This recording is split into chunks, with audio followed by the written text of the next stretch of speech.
गिरनार पर्वत हा भारताच्या गुजरात राज्यातील सौराष्ट्र विभागात जुनागढ शहराजवळ स्थित असलेला एक अतिशय पवित्र आणि ऐतिहासिक पर्वत आहे.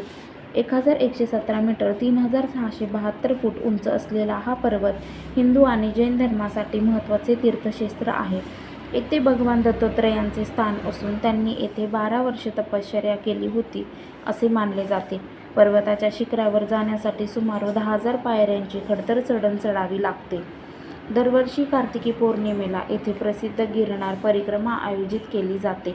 या परिक्रमेत लाखो भाविक 36 किलोमीटरचा खडतर प्रवास करत संपूर्ण पर्वत प्रदक्षिणा पूर्ण करतात. नाथ संप्रदायाचे प्रवर्तक गोरखनाथ यांनी गिरनार पर्वतावर दीर्घकाळ तपश्चर्या केली होती. याच पर्वतावर भगवान दत्तात्रेयांनी गोरक्षनाथांना दर्शन देऊन त्यांना गुरुदीक्षा दिली होती. गिरनारचा एक शिखर गोरख शिखर म्हणूनही ओळखला जातो.